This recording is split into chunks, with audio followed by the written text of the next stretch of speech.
Good morning. We're ready to start. I'm so impressed you're all like sitting here and I don't have to like bring you in with a shepherd's crook. Thanks for coming. And we have some new faces, so that's really nice too. Um, I just want to warn you ahead of time. I'm very disorganized and mushy about this morning. So hopefully that will be a good thing and not a bad thing. But I never know when I'm starting. So just a disclaimer and a warning. I also want to let you know a couple things. School of Life has been going on for, this is our 5th year, so not everything has been captured or recorded, but some of the best stuff in the early days are on my website. And so you can just go to phyllismathis.com, and then there's a little menu bar, and once that drops down, then one of the selections on the menu is School of Life recordings, and there's a couple of pages of those. And in the early days, the history of, we we did some recording, but they were so long I just didn't think people would listen to them. So Ted helped me kind of edit, and no, actually he didn't help me, he just did it, and turned them into like 10-minute little snippets. So I think that's kind of awkward too, but anyway, and you can't download them, so you have to be on the site to listen. So there's some things that are awkward about that, but there's some good stuff on there and foundational stuff that if you're interested, that would be great. And everything that I'm teaching, so probably this whole year is going to be about the 4 quadrants. And I don't know if there's information at Living Arts Foundation, but I just always like to give credit where credit is due on that. So my friend and mentor, Tom Daly, is the founder of Living Arts Foundation and teaches for the 4 quadrants, lives the 4 quadrants, trains coaches in coaching with the 4 quadrants, and I've been lucky enough to be under his tutelage for many years, kind of walking through all of this information. So I'm just stealing it, basically. So I just want you to know, if you want to ever go to the horse's mouth, he's the person. So I see we have some new people, and if Marty were here, hi Marty, she would ask me to do a review. So I want to just sort of set the stage for where we're at with this model that we have, because I don't want anybody to feel left out or like you're way behind. So when we talk about the 4 quadrants, we're really talking about a way to understand the 4 functions of being a human being. So, which have been described as being, doing, feeling. I had it on the wrong side last time. I just want you to know. And thinking. So that makes sense, right? What else is there? Any of those 4 categories represents a really major thing that human beings do. And so thanks to a lot of different people, but mostly Jung, in his study of ancient human beings and how we learn things in the collective unconscious and all that stuff, he was big on archetypes as being sort of visual symbols that have really deep meaning, deep brain meaning. You know, it's not just a clever way to think about things. He kind of he uses archetypes to evoke the knowledge and the wisdom that's been in humanity for thousands of years. So not everything is head knowledge. So when he uses archetypes, it's just a character that kind of signals these deeper brain functions, where stories and these really deep human realities are stored inside of us, whether we know them or not. And so when we use an archetype, that's what we're doing. We're kind of calling up this ancient wisdom and knowledge. So that's why we use archetypes. Okay. So the archetype for the being, from the old stories, there were always stories about kings and queens, some kind of monarch, some kind of patriarch, some kind of sovereign is the kind of neutral gender word for this ability to be. And the sovereign, just like the king or queen, is, if you think about, even though it's hard for us to visualize that or imagine that because we're not a monarchy yet.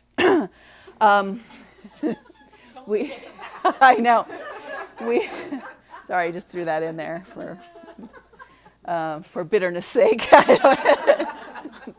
So think about the king or queen. That's the person who has a realm, and the realm has definite boundaries. And if it's a good king or queen, he or she knows, kind of holds the whole in their kind of psyche, and has responsibility for the whole, and sees the whole, and knows what this kingdom is about versus what other kingdoms might be about. No, it's a deep kind of knowing and the ability to just be. So the king or queen doesn't do everything, but they sort of oversee everything and hold everything, and have access to resources for the benefit of the kingdom. Okay, that's in a nutshell. The archetype for the doing quadrant is the warrior, the knight in shining armor, whoever does battle.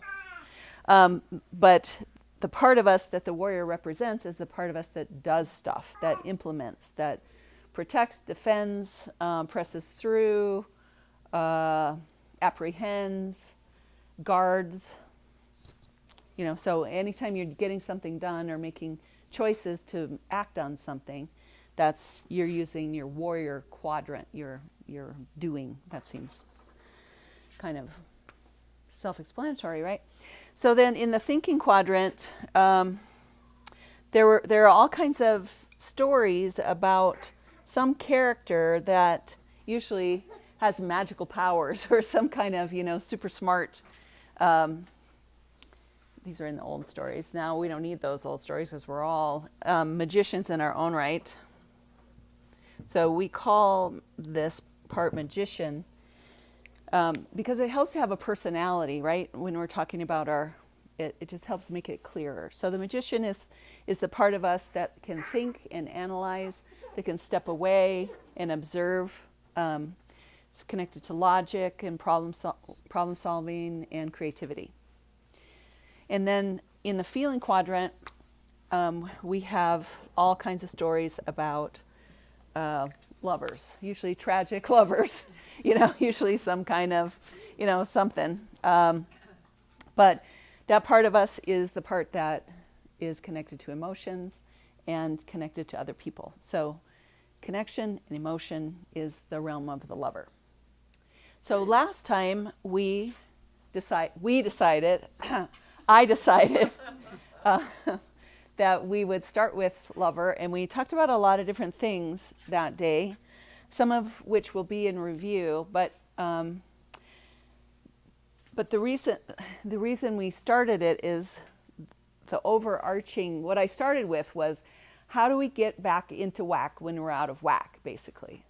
And that's usually, that's like the only question that's important to us. We want to just be tooling along doing great, but we get out of whack. And so we want to be able to help ourselves get back into whack, whatever that is.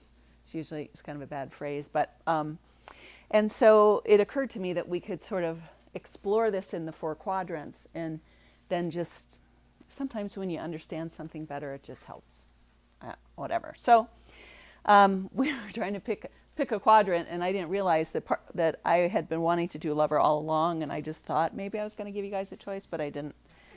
And so we are in lover. And so I don't know, do you want to tell me what you remember maybe about lover that we talked about last time, or you want me to just talk? I get tired of listening to myself sometimes. Oh, that's okay. Okay. Let let me see. Well, when we get out, I think that it's really easy to know when you're out of whack in lover because you feel bad, right? That's easy. We feel bad. And there are a few things that can make us drop out of lover or feel like our lover's out of whack. In terms of, hold on here. Oh, wait, but before I do that, I wanted to do something else. I have notes. I'm so proud. Okay, so I'll go through this and then remind me I want to do a practice, okay? So I want to do some practices. So there are lots of ways that lover can be out of whack, and you'll recognize them when I write them down. We feel hurt or we feel rejected. Lover's very relational, so it's easy, for relationships to wound us. We feel loss or grief. Loss is a real thing. All mammals experience loss. And so it's a very powerful and potent sort of reflection on how important attachment is. That when we get attached and then we lose that attachment, it creates deep, hard suffering. And so anytime you have loss, your lover is going to hurt and be affected by it. Loneliness is another way that lover can get out of whack. And I just have been thinking, I've been kind of carrying this around with me for a while, this sense of, I guess, I don't know what the feeling is, but just how, this sense of how important it is that we are attached and connected to other people, and how deeply destructive loneliness can be to us. Not just regular old loneliness, but that deep loss or lack of important, good enough relationships in our lives is very detrimental. And I was just thinking about some of the studies that have come out in terms of addictions lately. Have you read some of that new material that, and I don't know what the study is, I'm sorry about that, I don't have that in my hand, but some new studies say that addictions are really just a lack of community, and so that kind of starvation opens up such a wound and probably reflects a deeper wound, or like a wound a person's been carrying for a long time, lack of connection. And that lack of community, belonging, relationship can be so painful that it's intolerable. And so if you're carrying around some feeling that's intolerable to feel, and you don't know how to solve it, or it's beyond you to solve it, then who would stay in that feeling, right? So a person will reach for something that will just stop that feeling. And there are a lot of things that you can reach for. It's just doesn't really solve it, but at least it gets you out of that acute state of aloneness and isolation, which often is connected to shame. I'm alone because I'm worthless, or because I'm unlovable, that kind of thing. And we can get into that at some other point. That's a really important moment. But the lack of community, of tribe, of healthy relationships exposes this big open heart wound. And I don't know, it's just been sort of, seems to go without saying, but I just think it's frustrating when a person has a need but no ability to meet that need. And I think that in our culture, we are killing ourselves. The way we live kills us, because we are so scattered, and we're so alienated, and we're so disconnected, and we're so separate that this deep loneliness is just like a hard thing to be carrying around.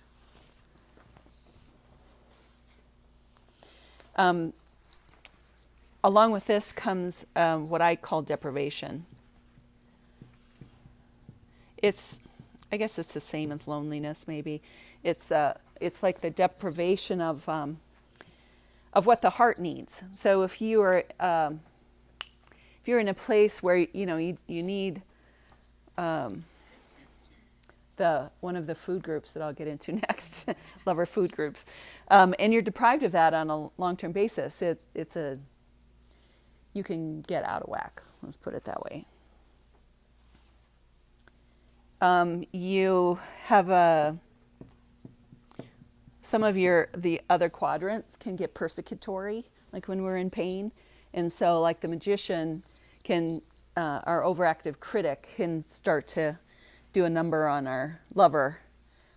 If we're in pain, we're trying to solve our pain, and so magician starts to figure out all the ways you're screwing up, and we'll start to try to self-improve you, or shame you into being better so that you can get what you need.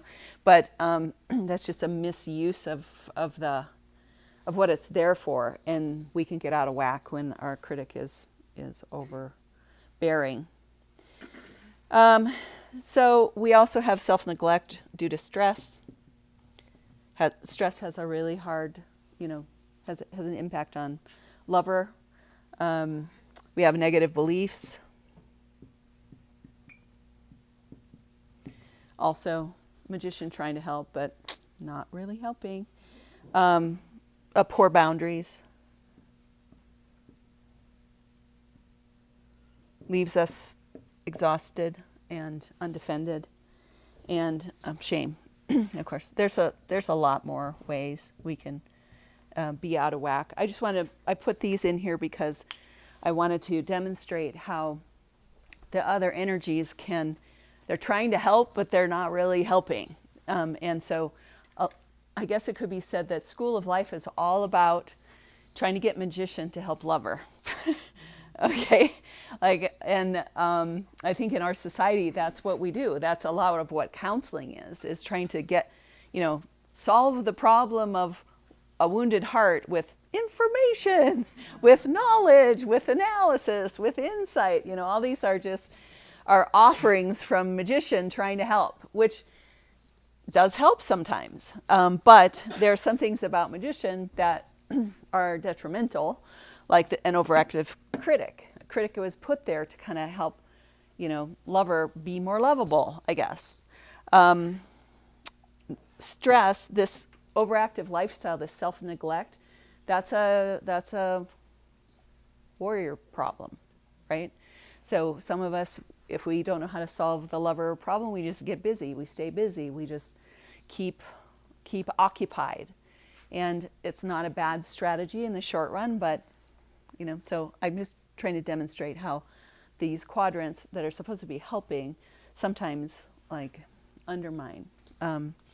And shame, and boundaries. So stress and not having any boundaries, not setting any boundaries, leaves lover open to abuse, misuse, being taken for granted, damage in relationships. So boundaries is the warrior's job, and if warrior's not doing his job, then we're just open season on lover. And I want to talk just to mention shame a little bit. Shame is a condition. Shame is an emotion, but shame is also a condition of the sovereign. Shame is basically a collapsed or deflated sovereign, because shame is about your being.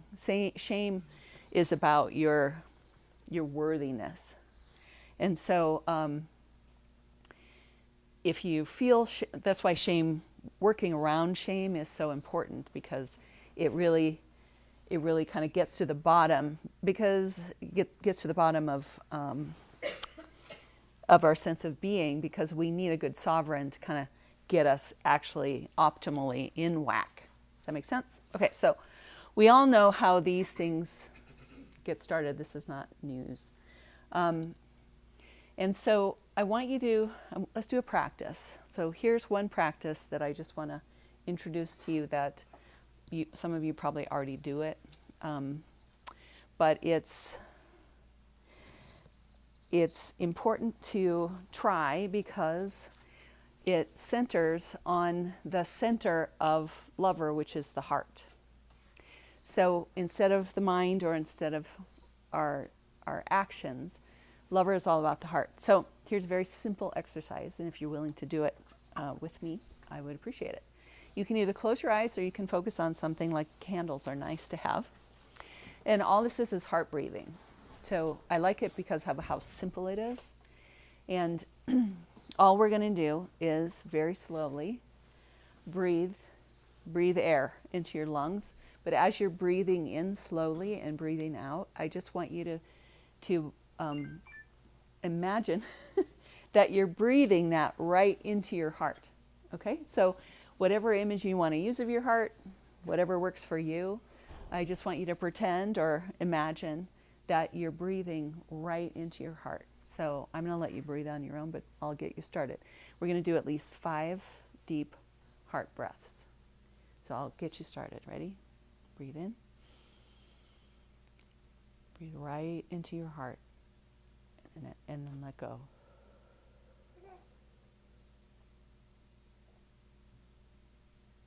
And again.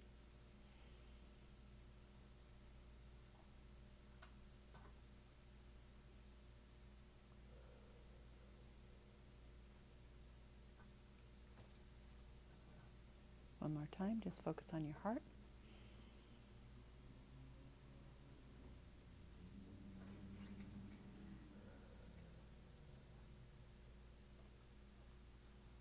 Again.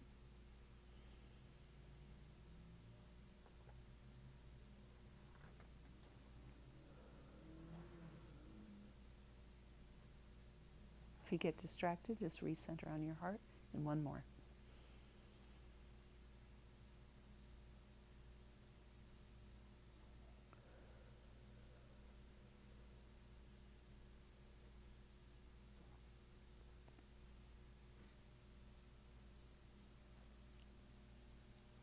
Very nice. This is something you can do almost, it only took us, 30 seconds or something. But heart breathing is I don't know, it's just, right? So how's it feel? It feels good, right? And it's a good way to change the channel. Like 1 deep breath will sort of help wake you up. 3 will change the channel, and 5 will actually start to nourish you. Will really make a shift happen. So it's quick and easy, and it's a good lover practice. What's next? Where's my... Oh.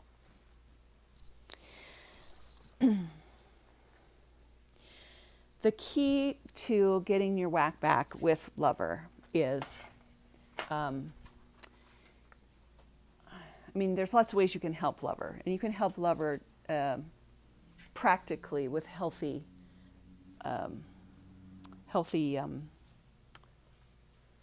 companions. Your sovereign is really great to help lover. Your magician can help lover in healthy ways, and your warrior can help lover in healthy ways too. It's just helpful to remember, though, that we have a tendency to give that job over to the magician all the time. I talked about this last time. And one of the pitfalls of my profession is that we sometimes don't know the difference between a concept of something and the actual thing. And so, just go to the bookstore and look at the self-help section, and everybody's got some brilliant ideas about how to help us. Basically, they're trying to solve the lover wound. They're trying to solve the problem. And so it's not that the ideas are not good or they're not worth talking about. Just watch out for substituting the concept for the actual thing.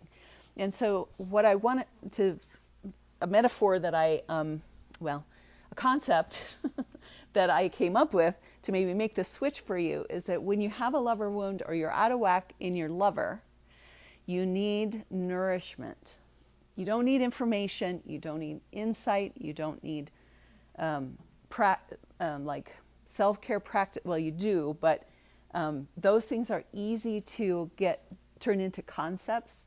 But the idea of nourishment feels a little more organic to me. It feels a little more immediate, and it feels a little bit more descriptive of what we need, because we all know how to take in nourishment, and we just aren't sure how to do that emotionally. What is emotional nourishment, and how can we give ourselves that? And I like the idea of using the concept of nourishment because it's a word that can pop up into your head. So when you're hurting in your heart, and you have a knee-jerk reaction like I do, to go, why am I feeling so bad? What is that feeling? Oh, I think it's sadness. Oh, well, why am I sad? Well, I think you're sad because you're really just missing your friends. Oh, yeah, God, I'm missing a lot of my friends. And I wish they wouldn't leave me, or I wish they weren't moving out of state, or I wish blah, blah, blah. And then, yeah, this is your lot in life. You always like lose the people that, so you can get into this chattery thing when you're trying to problem solve your lover wound. And sometimes that helps. I'm not discounting that, but that's just a trap for me. I just go there. And then pretty soon I'm thinking, well, what should I do? So I'm trying to problem solve, and then I'm trying to, get things done inside, like to make new friends. Where can I make new friends? And then, well, but who wants to be your friend anyway? So you can see how that kind of goes through the whole cycle. And that's just how it is for me. So I don't know how yours is, but it's how you can be, how a person, say, I don't know, some random person can spend their whole adult life learning how to heal the lover, but never really feeling healed as a lover because the magician was doing all the work. So last time we talked about magicianing the shit out of everything. This is this one right here. And it's just easy to substitute that. It's easy because magician doesn't always feel bad. Magician's just information, insight, that kind of thing. So it doesn't make us feel bad. But when we focus on lover, just coming up here, I was thinking, as I was meditating on lover, and I've been thinking about it all week, I just was like, all of a sudden I just felt sad. I just felt sad and felt vulnerable. And I don't like feeling sad and vulnerable. And so one of the things, one of the, I guess, dangers, or just a little bit of a warning, when you're going to focus on lover, don't be surprised if when you get there, you feel bad in one way or the other. And I think that that's because once we get there, we discover our hearts in some kind of habitual state. Like lover is the earliest version of ourselves. Everybody comes into the world as lover. And then we just get hurt and hurt and hurt, and we develop these ideas about ourselves early on in life. And so we kind of, it's almost like an emotional set point that we develop. And for some of us, you heard of set points in like your metabolism, your metabolic set point gets developed, and then you're there. So it's really hard to lose weight and that kind of thing. I'm saying that like for a lover, we have sort of a set point that gets developed, or it's possible that we do. You don't have to, but I know I do, because when I started thinking about about lover, I just felt this sadness and this sort of empty feeling, and I thought, oh yeah, I know this feeling. This is kind of my emotional set point. And so when we get there, we want to run, we want to bolt, and hopefully it will be helpful once you get there and you start to feel bad, that you can go, oh yeah, this is just my emotional set point. It doesn't mean anything is bad necessarily. I'm in the right place.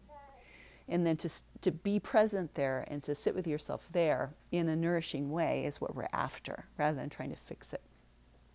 I was thinking about this David Wilcock song that I've mentioned before, that I think I've even played before, haven't I? Did I? Did I do that? Yeah, I can't remember all the things that I've done, but basically it says, when you lay your dream to rest, you can get what's second best, but it's hard to get enough. And so we're always trying to get out of that place. And if we can't solve the problem, then we're looking for second best all the time. And then we're off, leaving our lover behind, trying to solve the lover's problem. Does that make sense? So we're going to think about nourishing lover directly, rather than only thinking about lover. It helps to think, but not that much.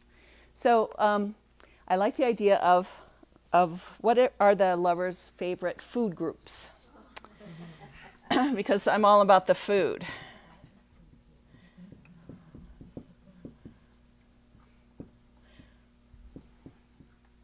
And I'm talking about healthy food groups. We're not talking about alcohol, pot, sex. We're not talking about that. Um, so, can you remember any of them? Like, do you want to participate? Do you want to tell me? I identified several of them last time, if you remember. Connection, yes.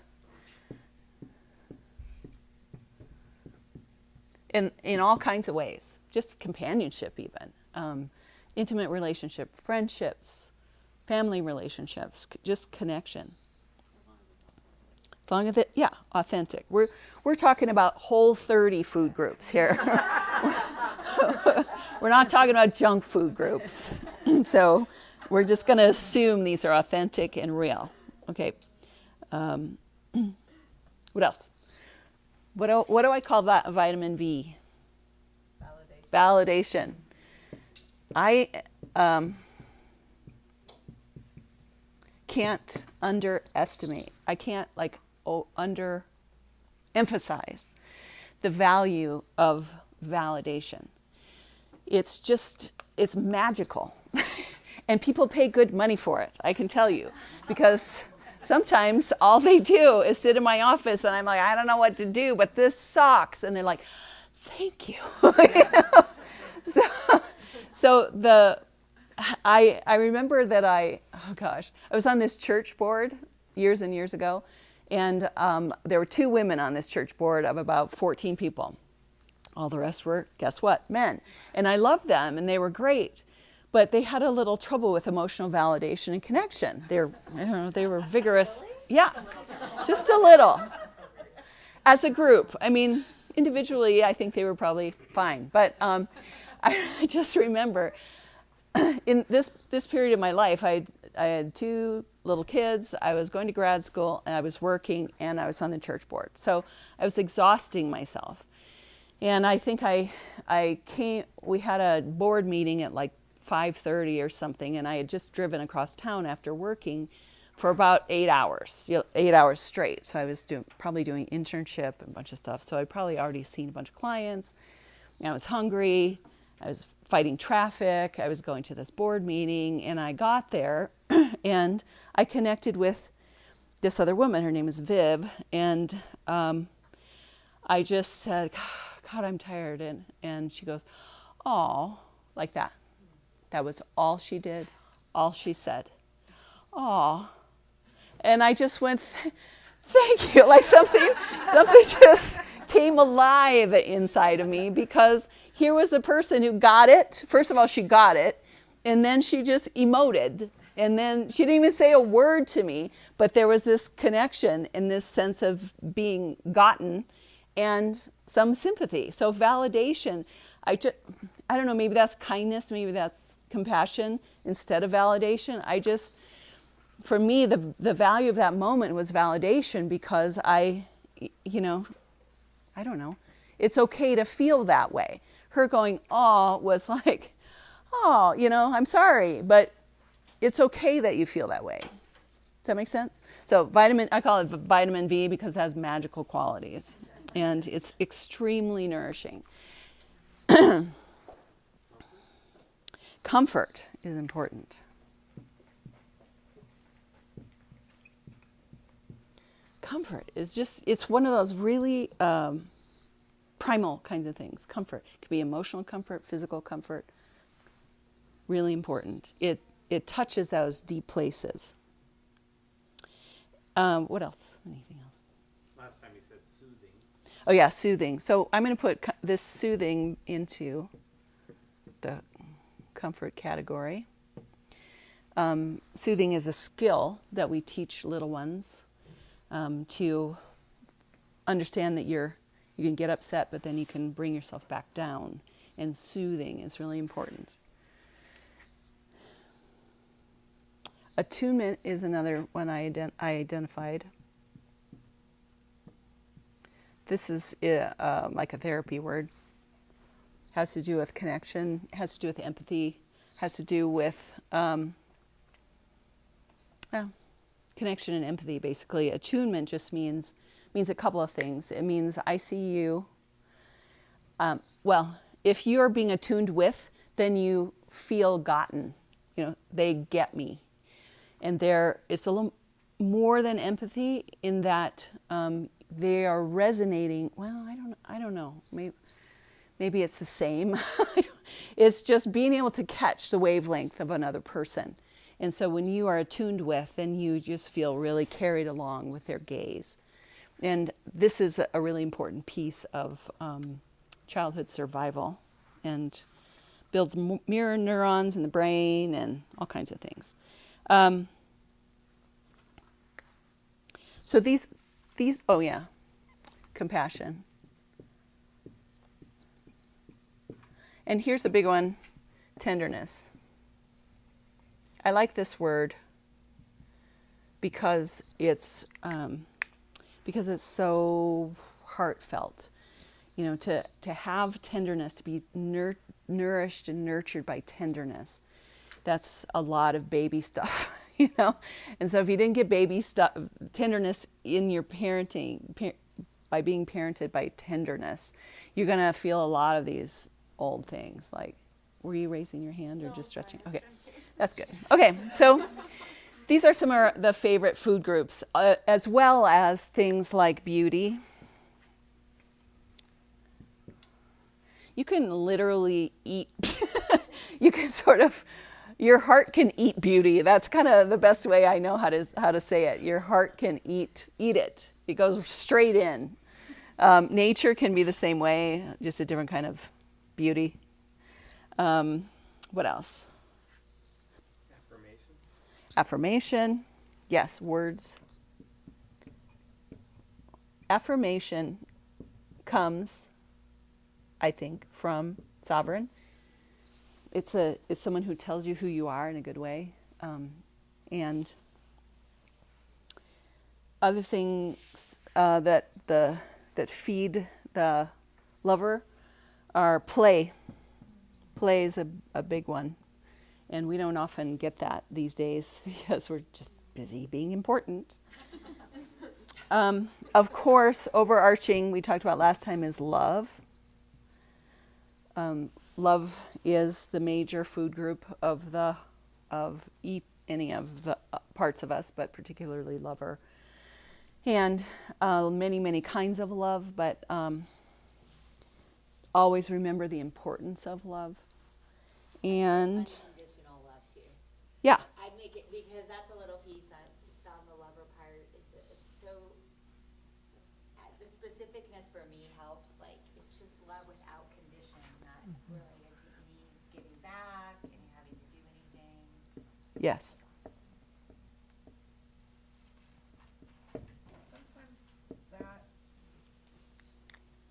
I don't connect with the word love as a food group as much as I connect it as a concept, and that all those other things are kind of what love looks like. Oh yeah, that's a good point. All of these things are kind of what love looks like.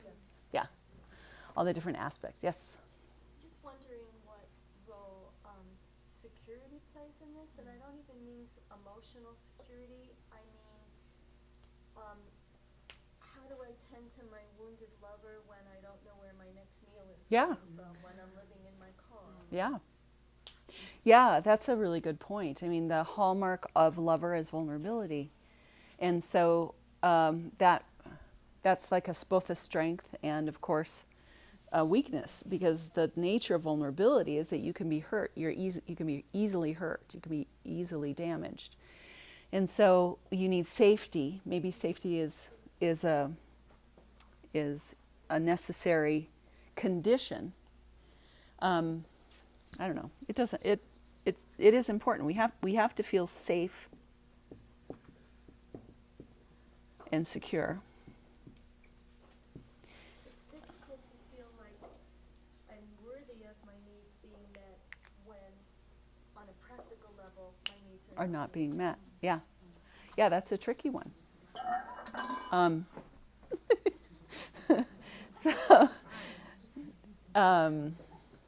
Yeah, that's a good point. I'm not exactly sure where to put that, but it kind of doesn't matter. It's something that we need.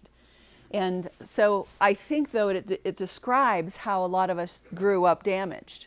is that it just wasn't safe enough to get our needs met, you know? And so it, either because people weren't meeting our needs, or it was just a dangerous environment. So we don't want to show up open-hearted, because that just gets us hurt, gets us more damaged.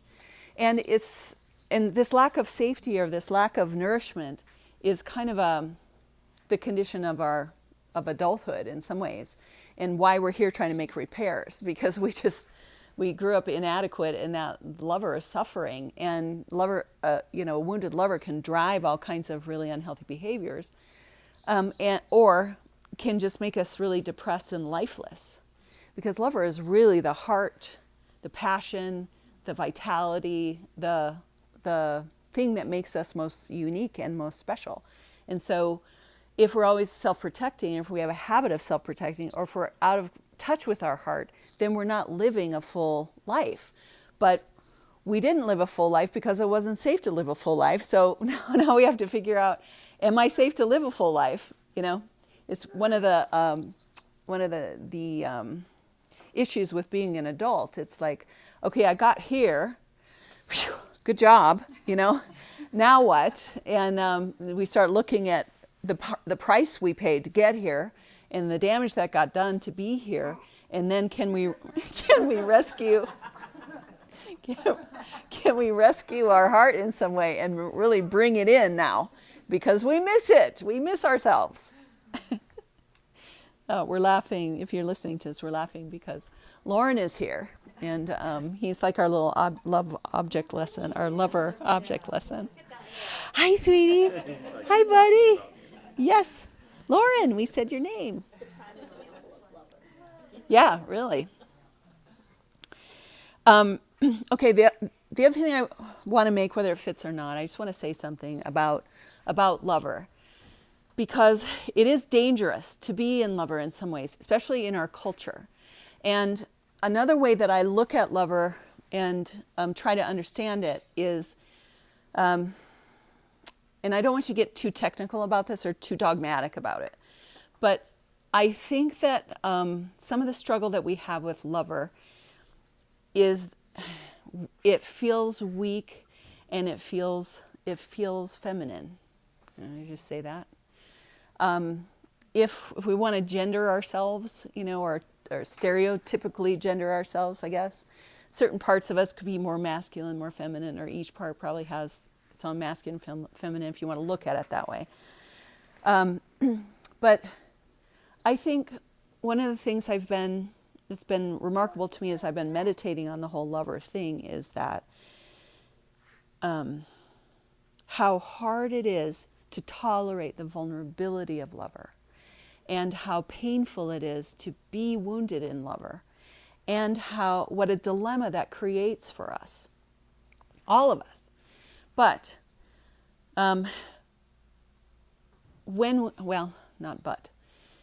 erase but. So one of the obstacles that some of us have when we're trying to heal is that when we really get into lover and we feel that the pain of it, we can despise that part of ourselves because we don't know how to help it. You know how sometimes when you've got a colicky baby or a toddler who is just beside themselves and there's nothing that you can do, that powerless feeling that you have, and how this is like the key to child abuse, is when a child has a need, you're empty, you're trying to fix it, and there's no fix. That powerless feeling and that out of control and that fear can turn into despising the vulnerability of this child, because look at, now you're like wrecking my life because there's something wrong with you that I can't fix. So I feel weak, I feel small, I feel ashamed, I feel stupid, I feel afraid, and I just want the thing to stop, you know? So if you blow that analogy up, our relationship with ourselves sometimes can be that, especially if we have a lot of damage and a lot of pain deep inside in our lover. And I know that this was true for me. When I started thinking about that part of myself, I just thought, I don't know what to do, okay? You know, sort of like, ah. And this sense of being against myself, against the most vulnerable part of myself, and this disdain for vulnerability, weakness, and the tenderness, and all of the stuff that, the lover needs a lot of stuff. And when you don't have that available to you, the frustration of it can make you just shove it away and end up despising. Mary? Even the connotation of the word needy has Yeah. gotten so negative. Yep. It's just like, oh, I'm so needy. Or You're that so person is needy. So needy. Mhm. And it's so derogatory. It's exactly what you're talking about. The bearing the weight of those needs is so legitimate, but it's so condescending. Yeah. So I think that the feminine kind of holds the lover quadrant in some ways in our society. And so when so I'm trying to extrapolate, I'm trying to help you understand misogyny in a way, not for that sake, but to kind of then bring it back into ourselves. So if we don't know what to do with vulnerability, if we don't know, if we're short on tenderness, we don't have the food groups, and we got to get on with life, then this whole toughness thing can come up, and this separation between us and our own lover happens. But societally, I think part of what's happening now with just misogyny just being out of the shadows and right in front of our face is this sense of we don't know how to tend lover. And so because we're frustrated, we don't know how to do that. And parts of our society just have to function anyway. And it's too painful to go there anyway. You get what I'm saying? So there's this fear and distrust and hostility toward anything that represents vulnerability.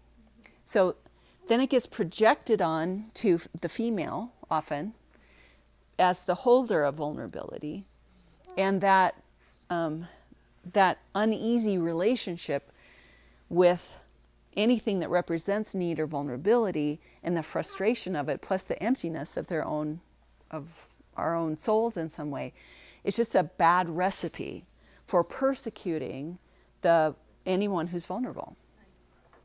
And when it comes to actual misogyny, that's committed against females in particular, so a male person, let's just say, who can't nourish their own lover, who has just deep wounds and pain about that, but still needs it, then they not only do they despise vulnerability, but they despise their own need of their vulnerability. And so then there's this trying to harvest the goodness of it without the responsibility of it, and then projecting your own hatred onto someone else that's vulnerable. Is that making sense? I mean, it's a complex psychological mumbo jumbo we do, but I think that's a lot of what happens is we just, despise our own vulnerability. We project that onto someone less powerful than we are. We can despise that. It helps us protect ourselves from our own vulnerability. Hope? Oh, this is just really such a great thing to be thinking about and feeling right now. So in the recovery world, in the STEP process, I've heard from a lot of people that have abuse of others, particularly children, on their inventory, and there's of course a lot of shame connected to that. Mm-hmm. And in diving in and looking at it, that knee jerk to shut vulnerability up Yeah. always seems to go back to finding one's own vulnerability so intolerable, Yeah. Mm-hmm. so painful. There's such a risk of being in the world, and the need, of course, in addition to making practical amends, seems to come from developing compassion and acceptance Yeah. of Yes. my own vulnerability. Yeah. And then it's just a baby crying. It's not about me anymore. Yeah, yeah, that's a very good point, and it really brings home the reason why I'm talking about it, and talking about misogyny. It's a societal problem, yes. It's a justice issue, yes. But for our purposes, we just need to realize if we, and it can be a roadblock to healing if we secretly despise our own vulnerability. And I've run into this with clients a lot, that just like, God, don't tell me to love myself. Or they try to, but they don't realize that they actually despise themselves. And that was a self-protection habit, to despise and push aside. That's how we get into this problem. And neglect is the other side of that Yes. as well. Yeah, that's in, yeah. Where I'm just going to turn my back because it's Yeah. so intolerant. Oh, yeah. Yeah. So, a couple things. I'm just trying to remember here. One of the things that's paramount that the lover needs is presence. That's presence.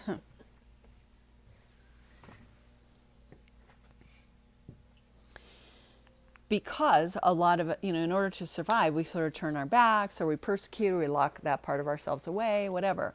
And to come back into the presence of lover in whatever state we're in some ways, in the healing process, to tolerate the presence of that amount of pain. And our lover isn't always in pain, so I'm not saying you have to be in pain. If you go there and you're not in pain, don't worry about it, okay? But if, like some of us, we don't want to go there because it's so painful, you just need to realize that presence is a vital food group of the lover, just to have someone with them, even if it's yourself, which is a very weird kind of thing. So just being willing to sit in the presence of yourself is really important. I think just this missing link, like this key to healing that no one ever thought that we could have. Okay, let me just look and see if we've missed anything.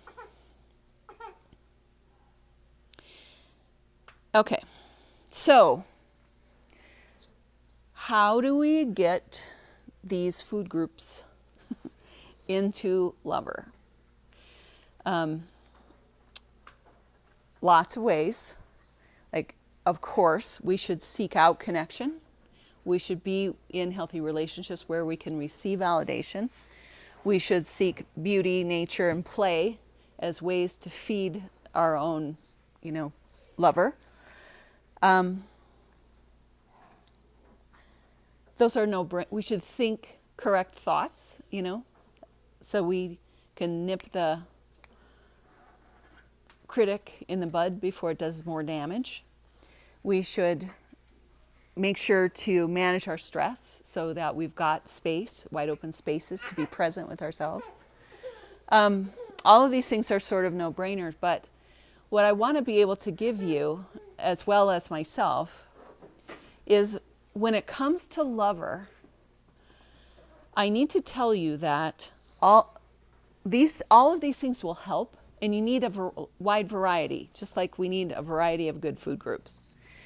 But when it comes to core woundedness in the heart, there are critical periods in human development where these things need to be present.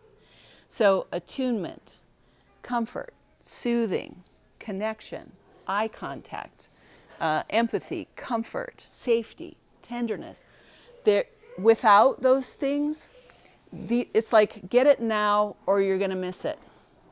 And no matter how much you get later of these things outside yourself, it helps, but it doesn't, you can get what's second best, but it's hard to get enough, is what I'm saying.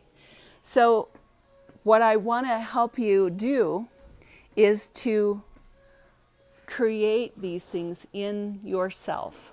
Not because you don't need other people, but because at 3 a.m, when you're right in the middle of it and you're feeling this horrible pain, you can't always just call somebody and have them rescue you. And it's your job to be present with yourself in a whole new way.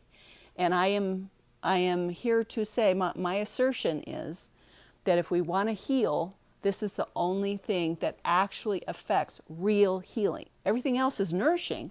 Everything else is good. Everything else is a good meal. But to do that with yourself and for yourself is the only thing that actually heals because of the split. You know, in order to tolerate living in the world, we split ourselves in pieces, and then we stay split, and we wonder why we feel so bad. But if we can turn back toward ourselves with presence, compassion, grace, love, hope, all of these things, and actually get it there, then we are knitting ourselves back together for real. For reals. For reals, people. For reals. Okay, so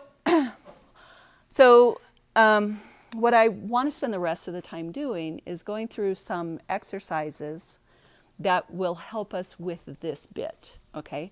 Because it takes time and it takes actual absorption of the thing. You know what I'm saying? Like, I don't want to send you off saying, practice this, practice that. I want you to feel what it feels like. And I want you to be able to be present with it. And a lot of these are just old hat. But if I could get one thing across to everybody that I work with, and myself as well, that healing comes in the practice. So this is where this, if you want to be technical about it, when we practice something, we're exercising warrior, you know, like clean, healthy warrior. We sit down, we do something, and then we activate other parts of ourselves in service to lover. So let me write down the names of these things we're going to practice here so that you'll have them.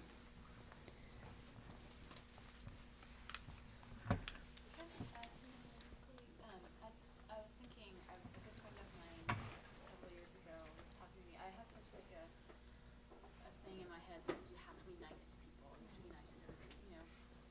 And we were talking, and she's like, you know, if you were talking to somebody else the way that you talk to yourself, would that be okay? I'm like, no. To anybody else, I would say, she's like, you are a person too. God made you, and He loves you, and you are created in His image. Like, you need to be nice to yourself. Yeah. You know, and that really, like, it seems obvious, but that was like. I know.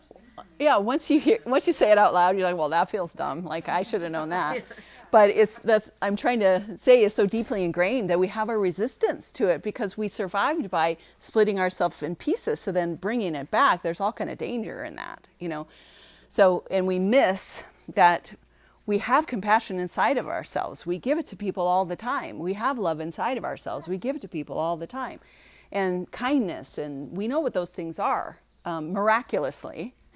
It's just that this split, you know, exists inside of ourselves, and we just never think to give it to ourselves. And then when we do think about it, it feels weird, or it feels wrong, or it feels stupid or something. My mom always, when I get into that mode of putting myself down, my mom says, don't you talk that way about my daughter. I've had to, like, she's getting older and she's going through some regrets, and I've had to turn that around on her. Don't Yeah. talk that way about my mother. Yeah. Yeah. Yeah. And that's a good warrior move. Don't you talk that way. So, let me just. Okay, we're going to do 2 meditation practices. The first is called the self-compassion break. Oh, actually, 3.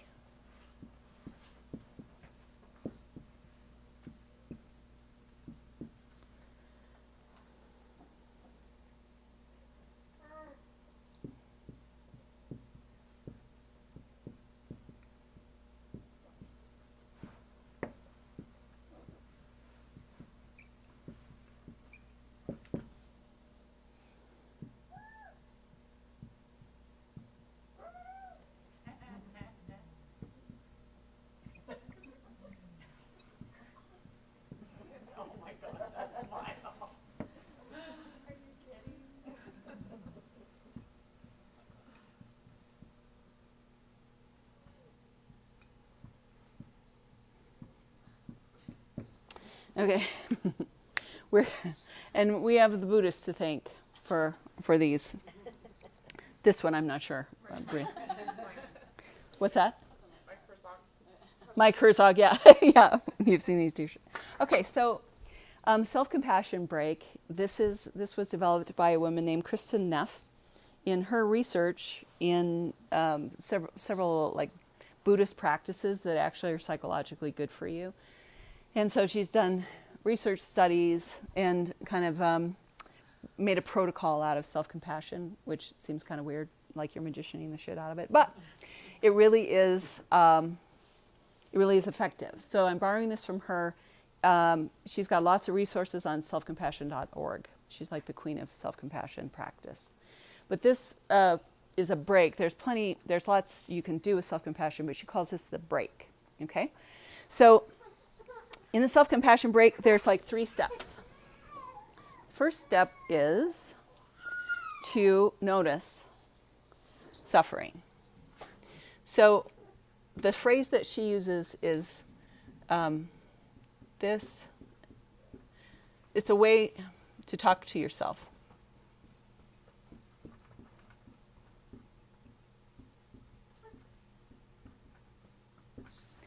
The first step is, this is a moment of suffering. So you get here when you notice that you're hurting in some way. Just call it suffering. We don't care. It's generic. This is a moment of suffering. And this first step goes back to one of our major food groups, which is validation, right? So if you're hurting, stop and go, this is a moment of suffering. There is, second phrase, what she says is, there is suffering in the world, or suffering exists in the world.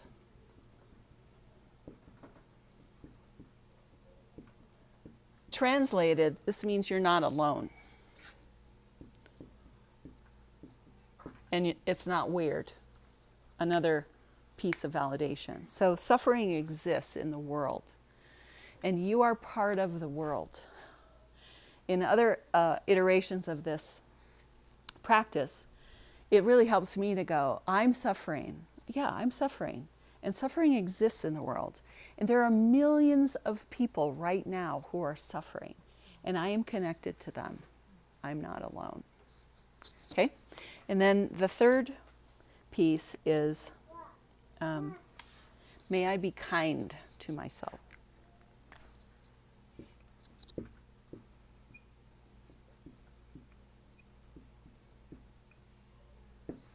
So moving toward kindness, compassion, that kind of thing.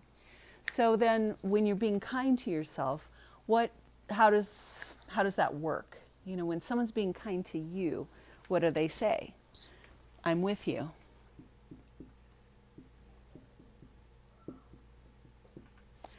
Oh.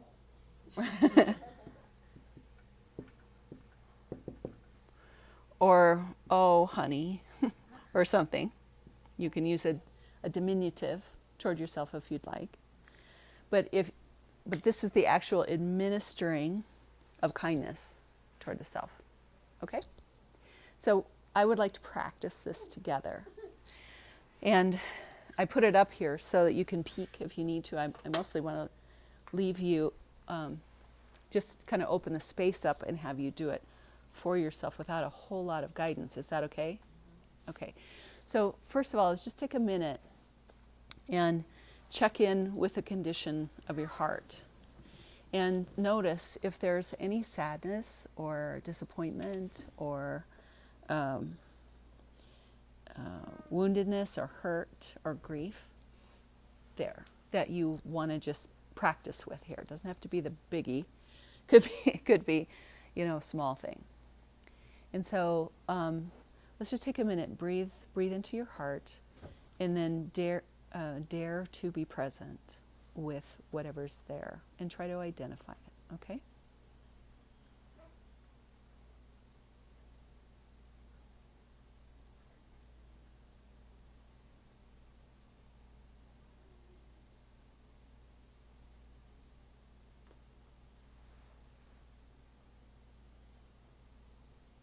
guess I will guide you a little bit.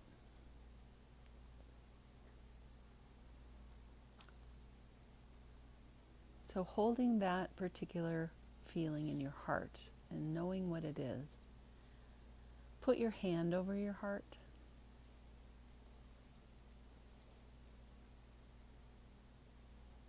And say to yourself, yeah, this is a moment of suffering.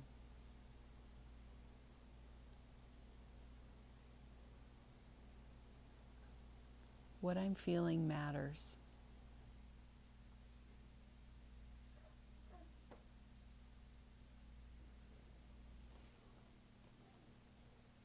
Breathe that in a couple times.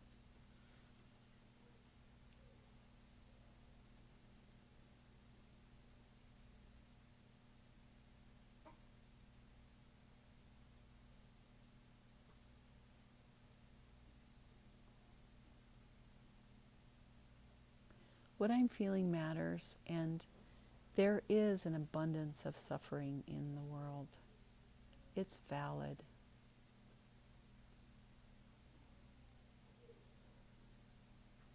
I'm not alone with this pain I'm feeling.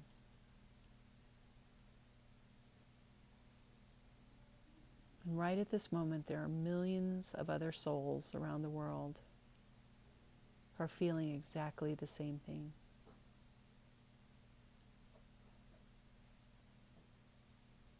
I'm not alone. Breathe that in a couple times.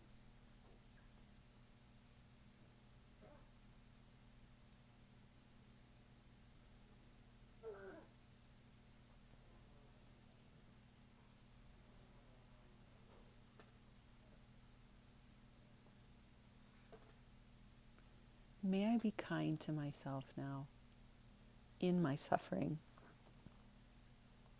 Resist the urge to push away, run away, criticize, but instead offer soothing and comfort. I'm with you.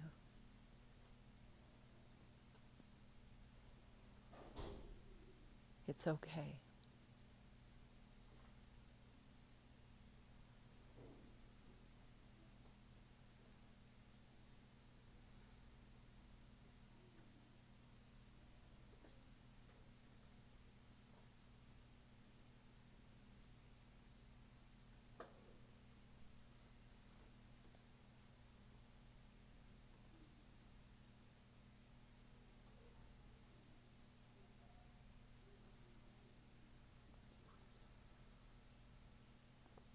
You can go ahead and open your eyes, although I can tell you're having a good time being there.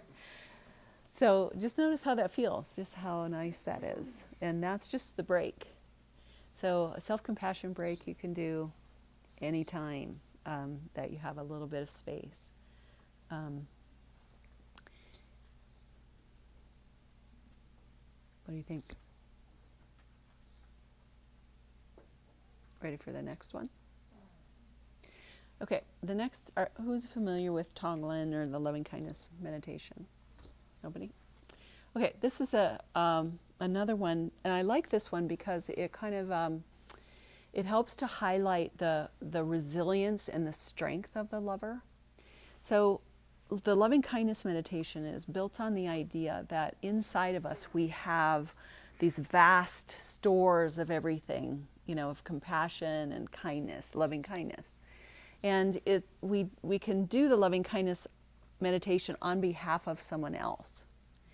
And it's a very powerful thing you can do on behalf of someone else. So we can maybe do it both ways, I guess, but maybe we'll start there because I want you to call up the loving kindness that you have for another person, and then we're going to switch and do it for ourselves. Okay. So think of somebody that you are connected to right now that could use some good juju, some prayer or some compassion or some resources. Just think of that person. And what we're going to do is I'll have you close your eyes, and I want you to just visualize that person's face in front of you. And so as if they're sitting in front of you, then you're going to breathe in, and as you breathe in, I want you to breathe in all their suffering, as much of their suffering as you can fit in your heart. Okay? So you want to connect with what they're suffering. You want to pull it right into your heart on the inhale. And then when it hits your heart, I want you to think about it meeting all of the compassion and grace and loving kindness and blessing that you have already there in your heart for them. And when you blow your breath out, think about all of that moving into them. And as it moves into them, all their suffering moves out of you. Okay? So first we take it in, we kind of mix it with the good stuff, we send them the good stuff and send out their suffering. Does that make sense? This is happening in our imagination, okay? But the imagination is, all that is we're putting an image on what's real, okay? So as we visualize that and as we intentionally practice that, we're moving stuff around up there, okay? I don't know exactly how it works, but it's true. So, ready? Got your person? See them in front of you and let yourself feel a portion of what, just acknowledge what this person's feeling. And then take a big old deep breath in and breathe in all of their pain. You might need 2 or 3 breaths.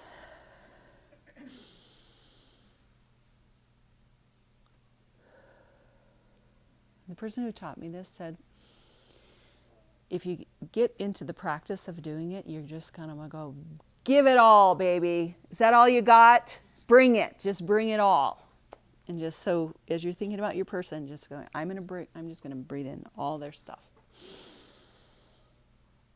And as soon as it hits your heart, it's meeting all the love and all the compassion and all the blessing that you have inside yourself, but it's also that you have access to that's larger than you. So you've got God's heart too. So, and then when you exhale, just think about injecting all that loving kindness into them and all their suffering out into the void.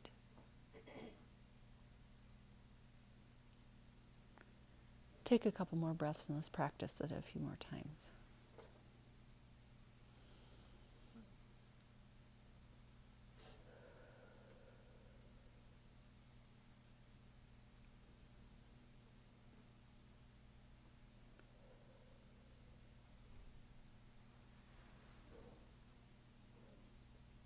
And there are some phrases that help you focus this, and there are lots of different ways you can do it. The one that I pick is, I breathe in, exhale, may they be well. 2, may they be happy. May they be free from suffering.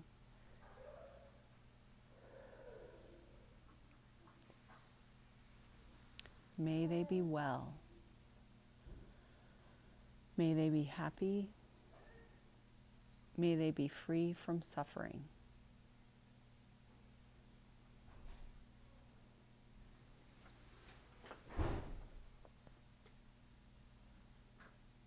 And as many times as you think of the person, you can practice this meditation if you have privacy. I have done it on my bicycle when I'm worried, usually about my family, worried about them, and feeling really powerless and anxious. I started flipping to doing that. And I even have a little song that I sometimes like, may they be well, may they be happy, may they be free of suffering. So it's kind of this nice little song that came to me. So it's a practice that I can do with my breath. And the reason we use the breath is that it kind of reaches parts of us, and it's a very powerful thing to do. It's not just a mental exercise. You're moving energy in and out of your body, okay? That's the loving kindness meditation. So now what I want you to do with it is close your eyes and visualize yourself in front of you in whatever condition you see yourself. Could be your present condition. It could be your childlike condition in whatever suffering you might be carrying. And breathe in all that suffering and breathe out. May I be well.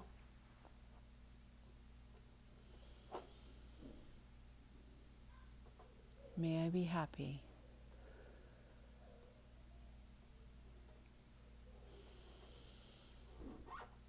May I be free from suffering.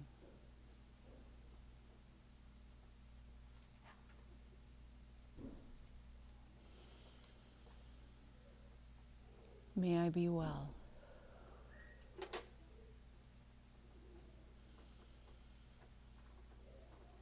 May I be happy.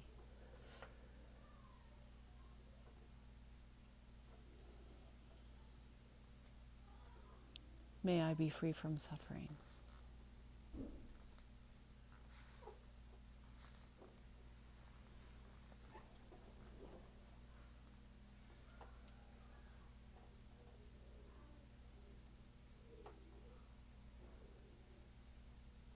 When you're visualizing yourself, just let all that pain come right back into your heart.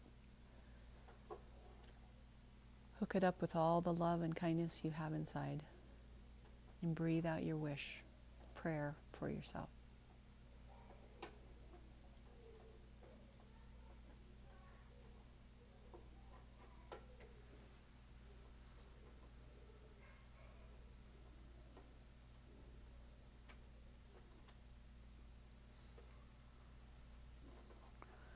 That's the loving kindness meditation.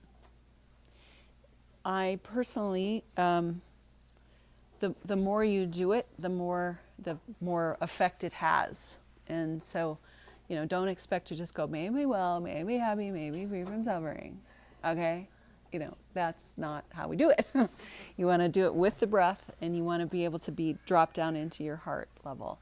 It's really important that that's a body kind of a thing, sensation that you experience. If you have trouble with that, if you have trouble with giving yourself that, like that feels too direct or that feels too intimate or too painful, then stick with the loving kindness meditation for other people, because that will help stir up the love and kindness that you have for other people. You can also do that for a child. I think sometimes it's really helpful if you have a child in your life or a child nearby, because it stirs up this kind of natural kind of compassion connected with your oxytocin levels in your brain for this person. It helps you remember what compassion feels like, what loving kindness feels like. And when you're practicing that toward a child, it reminds you that this child has done nothing to earn your love and kindness. This child has no ability to contribute anything but themselves to the world. And so I think it helps us to remember that love is not about deserving. It's just about food groups, Everybody deserves, so to speak, to eat. And your heart deserves loving kindness, or your heart needs loving kindness.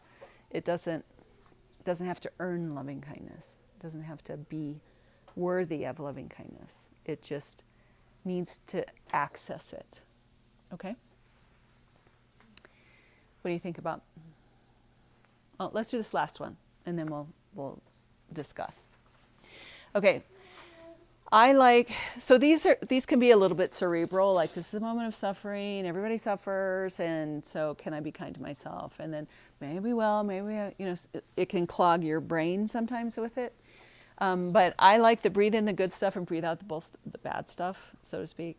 Breathe in the good shit, breathe out the bad shit is kind of how it, technically, how it goes. But the thing about breathing is, one of the things that helped me, so all these practices have helped me personally. And I have sat in my bathtub for 20 minutes doing loving kindness meditation toward myself.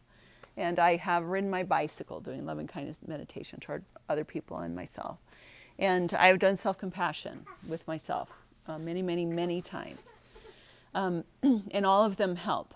But the most potent one for me, let me back up and say that one of the revelations that helped me the most, I guess, when I was trying to overcome a pretty bad season in my life and the kind of a chronic depression, was that I could feel that I needed stuff. You know, I needed the damn food groups. You know, and I couldn't like go get them for real outside of myself.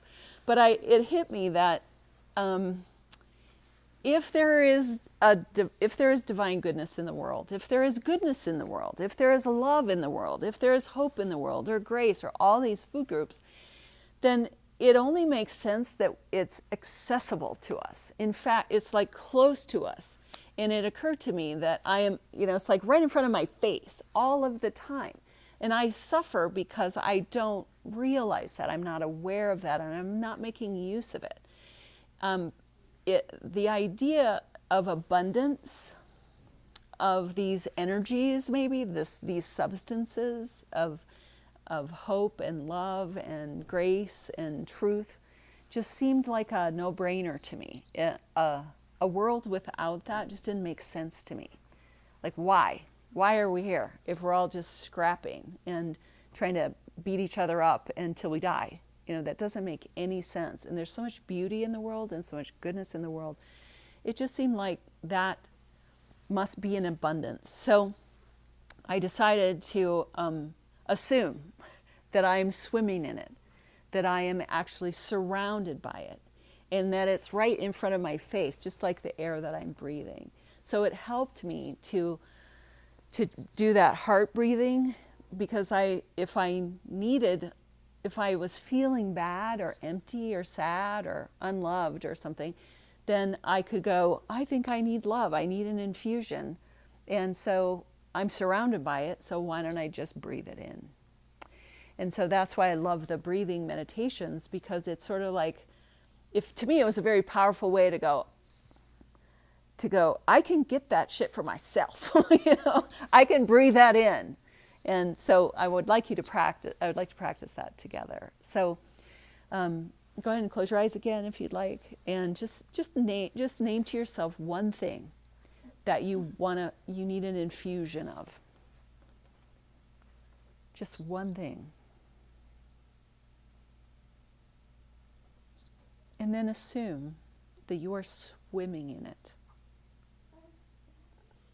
that you're surrounded by it. And as an act of faith, you're going to breathe it in right to your heart.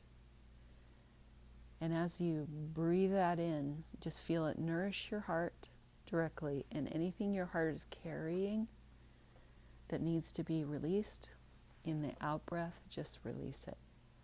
So breathe in the good shit, breathe out the bad shit.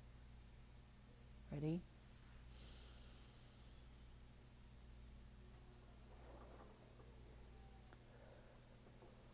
And let's do 5 of those.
We have about 5 minutes remaining if you would like to respond or react or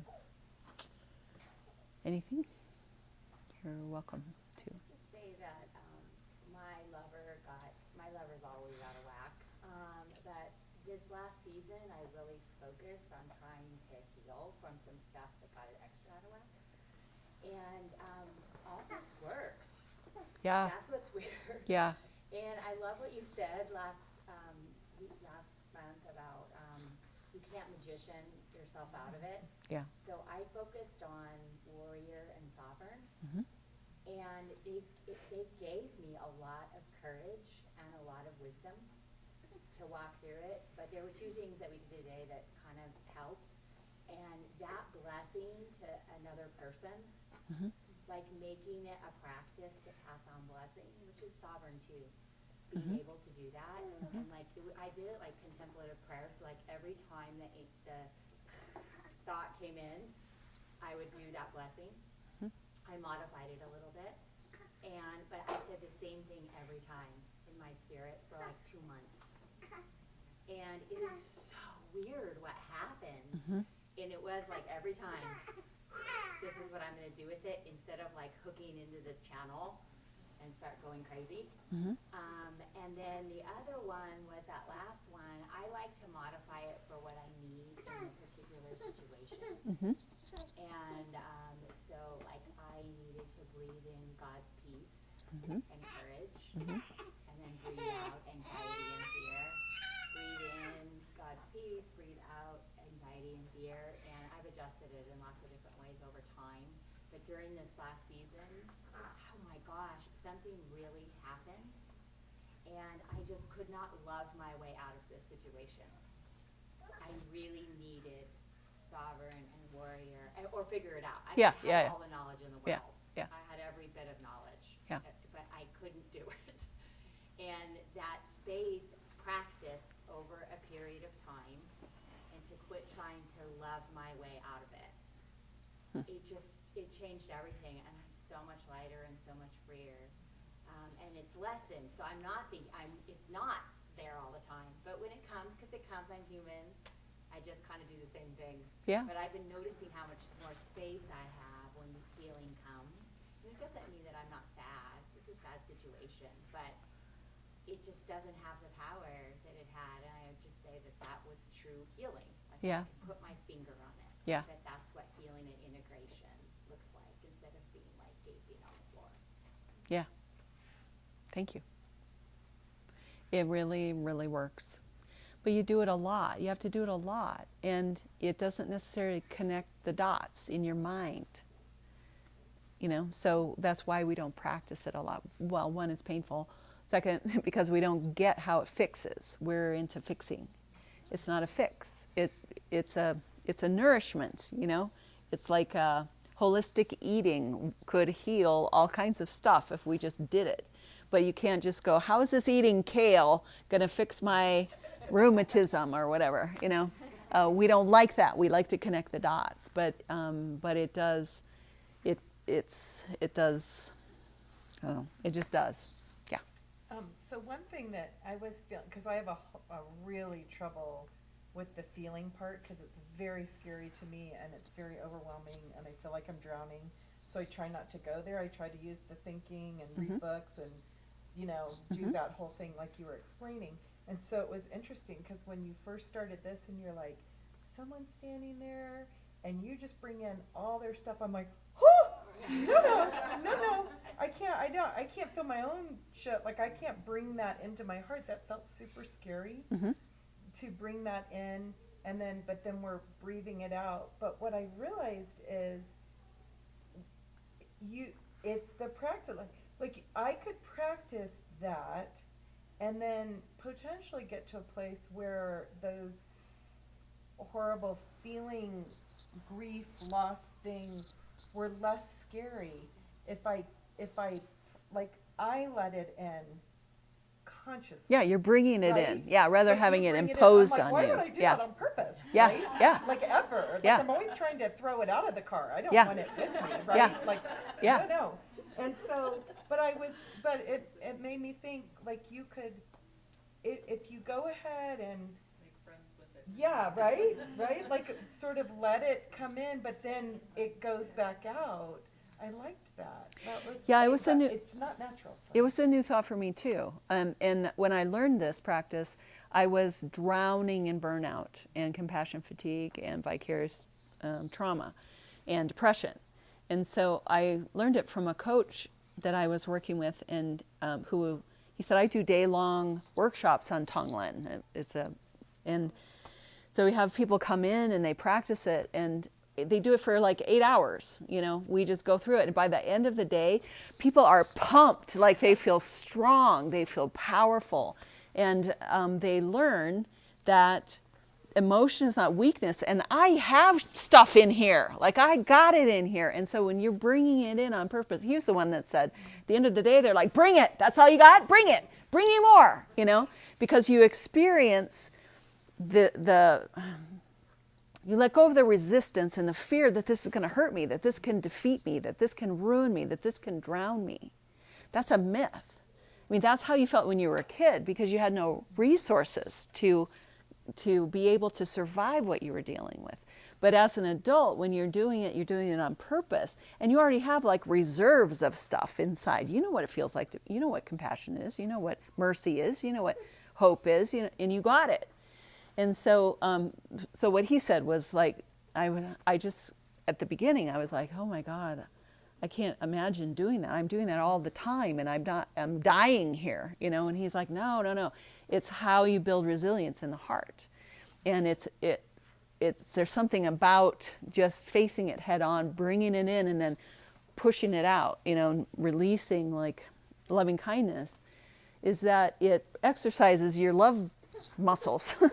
And you benefit from it. And so he's like, yeah, at the end of the day, they're just pumped after doing Tonglen for like 8 hours. Can I add something to that?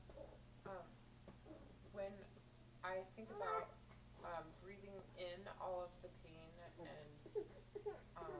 hurt that person is holding into myself, I like to think about the love and compassion actually changing and shifting that so that I'm not bringing that other shit back into the world. Oh, yeah. Yeah, and I think that's probably more accurate too. It sort of gets transformed. Yeah. Yeah, it gets transformed, and then you just release that back in. Yeah. So one of the things I've noticed, I do centering prayer, Uh-huh.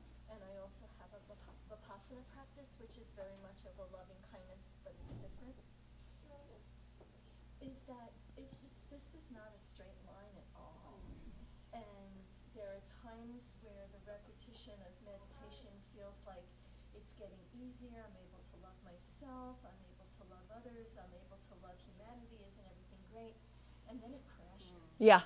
And it's not. It's just life. It's not a straight line. It's often a static expression, and there's layers, like peeling the layers of an onion. And I just think it's important to remind myself of that, so when it becomes hard, it doesn't feel like a failure, but hard is still part of the progression. Yeah. Even the idea, well, I think that we can expect a certain amount of healing and health and vitality and wholeness, which is better, right, than not. But the magician wants to grade everything, and make it a straight line and a progression. So when really we're just human, we experience a whole spectrum of emotions for all different kinds of reasons. We're just feeling stuff. And if we can take care of ourselves while we feel it, then that's great. It's not self-improvement necessarily. Like, we're not on self-improvement track so that we're trying to accomplish this serene like vibe all the time, and then when we get knocked off of it, we think, wow, I'm right back where I started, as if it's a linear sort of progression that goes step by step. It's just more, think of it more as just being human and treating ourselves well, instead of, I was once unhealthy and now I am the pinnacle of health. That's just magician shit. Yeah. Oh, better. Yeah. I really appreciated that, the kind of image that you had, kind of everything around you being full of good things. Like, because I have trouble being open generally, just in any situation. Mm-hmm. And just the idea of, oh, okay, if I'm open, that stuff can come in.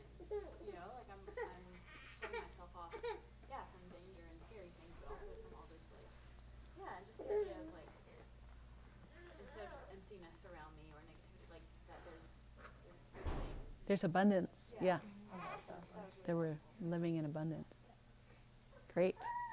I'm going to stop the recording. Thanks, everybody.